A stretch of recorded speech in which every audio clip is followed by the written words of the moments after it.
Hello everyone, this is Bhavna and welcome to Saini academy. इस video में हम करेंगे class 10th economics chapter 1 which is development. ये हमारी वीडियो नंबर 2 है। वीडियो नंबर 1 में हमने डेवलपमेंट को डिस्क्राइब किया था कि डेवलपमेंट क्या होती। तो डेवलपमेंट हमें पता है कि डेवलपमेंट हर पर्सन की अलग अलग होती है। ऐसा ज़रूरी नहीं है एक इंसान की डेवलपमेंट से दूसरे को बेनिफिट ही हो सकता है किसी एक पर्सन की डेवलपमेंट से दूसरे को लॉस हो या बेनिफिट भी हो सकता है। तो एक एग्जांपल लेते हैं। मान लो एक क्लास में 40 स्टूडेंट्स हैं और प्रिंसिपल मैम ने बोला है कि 20 स्टूडेंट्स को सेलेक्ट करो फॉर पिकनिक। उन 20 बच्चों को हम पिकनिक पे लेकर जाएंगे। अब टीचर के ऊपर रिस्पॉन्सिबिलिटी है कि 40 में से बस 20 स्टूडेंट्स को उन्हें सेलेक्ट करना है। 20 स्टूडेंट को कैसे सेलेक्ट करेंगी? वो 40 स्टूडेंट्स को क्या करेंगी? कंपेयर करेंगी एक दूसरे से कि कौन सा स्टूडेंट्स अंडरस्टैंडिंग है, केयरिंग है, कोऑपरेटिव है, कि जो पिकनिक पे टीचर के साथ कोऑपरेट करे। ये अलग अलग लेवल पे टीचर कंपेयर करेगी हर बच्चे को और उसमें से बेस्ट 20 स्टूडेंट्स को निकाल लेंगी जिसको वो पिकनिक पर लेकर जाएंगी। इसी तरीके से जब हमारी बात आती है डेवलपमेंट की, हमें पता लगाना हो कि कौन सी कंट्री डेवलप है और कौन सी डेवलप नहीं है। उसके लिए हम कंट्रीज को क्या करते हैं? कंपेयर करते हैं। और कंपेयर हम किस बेसिस पे करते हैं? उसकी नेशनल इनकम के बेसिस पे। नेशनल इनकम बहुत ही इंपॉर्टेंट डिटर्मिनेंट है कंपैरिजन के लिए कंट्रीज के। हम कैसे पता लगाएंगे कोई कंट्री डेवलप है नहीं डेवलप्ड? हम अलग अलग कंट्रीज को कंपेयर करेंगे on the basis of its national income. ठीक है, उसके अकॉर्डिंग हम बताएंगे कि कंट्री डेवलप है या अंडर डेवलप है। For comparing countries their income is considered to be one of the most important attribute. Countries को कंपेयर करने के लिए हम इनकम को एक बहुत इंपॉर्टेंट एट्रीब्यूट मानते हैं। The income of the country is the income of all the resident of country. This gives us total income. किसी भी कंट्री की हम इनकम कैसे पता लगाते हैं? कि वहां पे जो रेजिडेंट है, जो लोग रह रहे हैं, उन सबकी इनकम को हम ऐड करते हैं जिससे हमें क्या मिलती है? टोटल इनकम उस कंट्री की।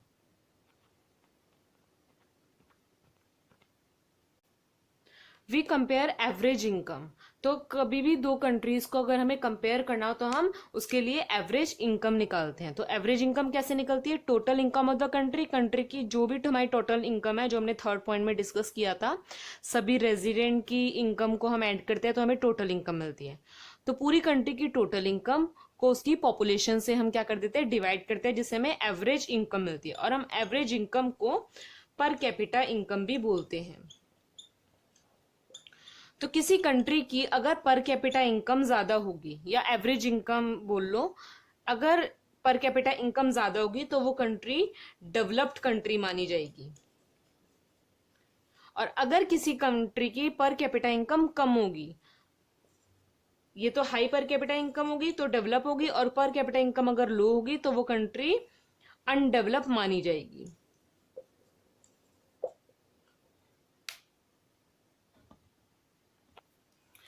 वर्ल्ड डेवलपमेंट रिपोर्ट 2006 ने हमें एक डाटा दिया था जो 2003 और 4 के अराउंड का डाटा है ये, जिसमें उन्होंने बताया था countries with per capita income 4,53,000 और अबव। ऐसी कंट्री जिनकी पर कैपिटा इनकम या तो 4,53,000 या उससे ज्यादा, उनको हम क्या बोलते हैं? Rich countries. और इन्हीं रिच कंट्रीज को हम बोलते हैं डेवलप्ड कंट्री। ऐसे ही countries with per capita income 37,000 और लेस, जिनकी इनकम 37,000 या उससे कम, उनको हम बोलते हैं लो इनकम कंट्रीज। अब लो इनकम कंट्रीज को हम बोलते हैं अंडर डेवलप कंट्रीज। इन्होंने कंट्रीज को कंपेयर किया था ऑन द बेसिस ऑफ पर कैपिटा इनकम, जिससे हमने डेवलप और अनडेवलप कंट्रीज का पता लगाया था। अब 2003 और 4 के अराउंड में जो इंडिया की पर कैपिटा इनकम थी वो हमारी थी 28,000। अब 28,000 तो 37,000 से कम है, तो इंडिया उस टाइम पे अंडर डेवलप कंट्री था। ठीक है। तो इंडिया उस टाइम पे डेवलप कंट्री था और अभी चल रहा है हमारा 2020। इस टाइम पे इंडिया हमारा डेवलपिंग कंट्री है।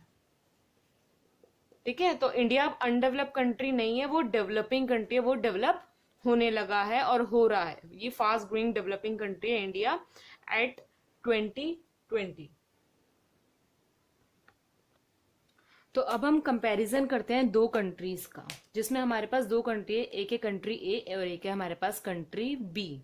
इन कंट्रीज में 5 तरह के सिटीजन रहते हैं, 5 तरीके के लोग रहते हैं, जिसको हमने first, second, third, fourth, fifth and में डिवाइड कर दिया। अब कंट्री ए में लोगों की सैलरी गिवन है, ये हमें लोगों को हम सैलरी दे रहे हैं, इतनी हमारी पर कैपिटा इनकम, इतनी सैलरी दे रहे हैं लोगों को। तो अगर हमारे पास चॉइस हो कि हमें कंट्री ए में रहना है या कंट्री बी में रहना है, तो हम चूज करेंगे कंट्री ए में रहना। इसका रीजन क्या है?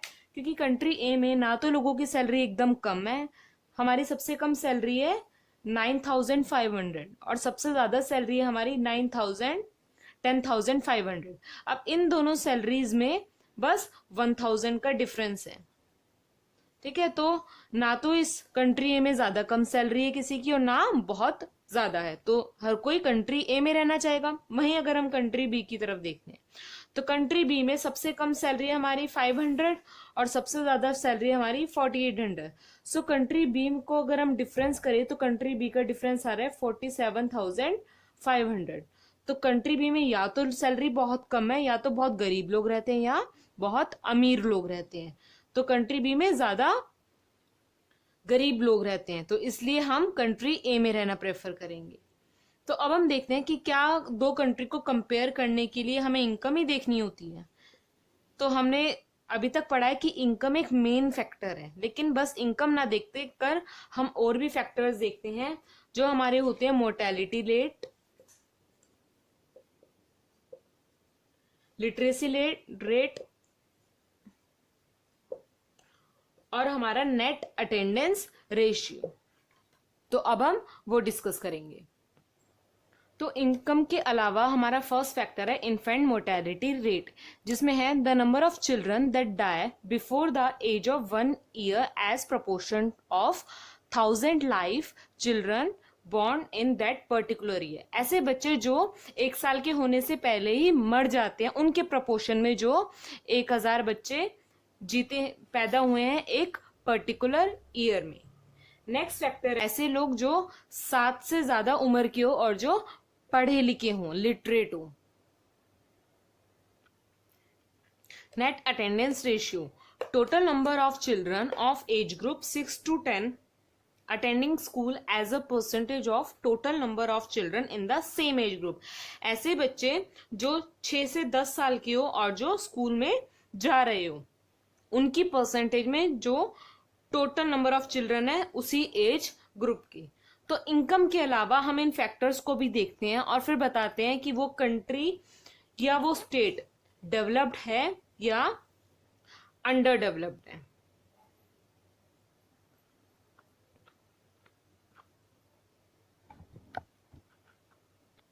तो किसी भी कंट्री की डेवलपमेंट क्या डिसाइड करेगी कि कोई कंट्री डेवलप है या नहीं है? उसकी इनकम, उसकी हेल्थ फैसिलिटीज कि उसमें कैसी हेल्थ फैसिलिटी है, उसकी एजुकेशन फैसिलिटी, सिक्योरिटी, फ्रीडम, और बाकी जो हमने 3 फैक्टर डिसाइड किया, infant mortality, literacy ratio, net attendance ratio वगैरह वगैरह, ये सब हमारी डेवलपमेंट का पार्ट है। किसी भी कंट्री को अगर हम बताना हो डेवलपमेंट है तो हम ये सारे फैक्टर्स देखेंगे, जिसके अकॉर्डिंग हम डिसाइड कर सकें कि वो कंट्री डेवलप है या नहीं है। तो इनकम एंड अदर क्राइटेरिया में हमने बोला है development is not only depend on income but also on education, health, freedom, security and etcetera. कि डेवलपमेंट इनकम पे ना डिपेंड होकर और भी अदर फैक्टर्स है उन पे डिपेंड होती है। अब हमने स्टेट्स ली हैं पंजाब, केरला और बिहार, इनको हम कंपेयर करेंगे और बताएंगे कि ये स्टेट्स डेवलप्ड है या अंडर डेवलप्ड है। तो उसमें हमने फर्स्ट इंडिकेटर लिया पर कैपिटा इनकम। अब जो डाटा है ये हमारा डाटा 2015 के अराउंड का डाटा है। ठीक है, तो जिसमें पंजाब की पर कैपिटा इनकम, जो पर कैपिटा इनकम होती है वो हमारी पर ईयर की होती है, 1 साल की होती है। पंजाब की पर कैपिटा इनकम, केरला की पर कैपिटा इनकम और बिहार की पर कैपिटा इनकम दी हुई है, जिससे हम देखते हैं कि पंजाब की पर कैपिटा इनकम सबसे ज्यादा है। अब पर कैपिटा इनकम के बेसिस पे तो पंजाब एक डेवलप्ड स्टेट है, लेकिन हम इनकम के अलावा बाकी फैक्टर्स भी देखते हैं। तो पर कैपिटा इनकम के बाद अब हम देखते हैं हमारी infant mortality rate. Infant mortality rate आपको पता है कि कौन बच्चे ऐसे होते हैं जो 1 साल से पहले ही उनकी डेथ हो जाती है पर 1000 बर्थ पे। ठीक है, तो इन्फेंट मोर्टेलिटी रेट पंजाब में है हमारा 21, केरला में है 10 एंड 38 है हमारा बिहार में। सबसे कम बच्चे पंजाब, केरला में सबसे कम बच्चों की डेथ होती है। इन्फेंट मोर्टेलिटी रेट केरला का सबसे अच्छा है 10। इन्फेंट मोर्टेलिटी रेट के बाद हम देखते हैं हमारा लिटरेसी रेशियो, जो हमारी परसेंटेज फॉर्म में होगा कि कितने बच्चे पढ़े लिखे हैं 7 से ज्यादा उम्र के। लिटरेसी रेशियो में हमारा पंजाब है 76%, केरला है 93% एंड बिहार है हमारा 63%। इससे हमें ये पता लगता है कि केरला में सबसे ज्यादा लोग पढ़े लिखे हैं। लिटरेसी रेट के बाद हम देखते हैं नेट अटेंडेंस रेशियो की कितने बच्चे रेगुलर स्कूल जाते हैं। तो नेट अटेंडेंस रेशियो है पंजाब में 78%, 85% केरला एंड 72% है हमारा बिहार में। अब वैसे तो पंजाब की पर कैपिटा इनकम ज्यादा है, बट केरला में infant mortality rate, literacy rate और नेट अटेंडेंस रेशियो पंजाब से बेटर है। तो इससे हम बोलते हैं जो केरला है वो हमारी वेल डेवलप्ड स्टेट है, ये हमारी डेवलप्ड स्टेट है, और पंजाब हमारी डेवलप्ड स्टेट नहीं मानी जाएगी। अब जो बिहार है उसकी पर कैपिटा इनकम भी कम है और बाकी इंडिकेटर्स भी कम ही है, तो ये हमारी अंडर डेवलप्ड स्टेट है। बिहार को हम अंडर डेवलप्ड स्टेट बोलेंगे एज कंपेयर टू पंजाब और केरला। इसके अकॉर्डिंग हम सभी स्टेट्स को और कंट्रीज को कंपेयर करते हैं कि कौन सी डेवलप है, अंडर डेवलप्ड है या developing country, on the basis of पर capita income and other indicators. अब इस वीडियो के लिए इतना ही। नेक्स्ट वीडियो में हम पब्लिक फैसिलिटीज से स्टार्ट करेंगे। तब तक के लिए good luck and keep learning.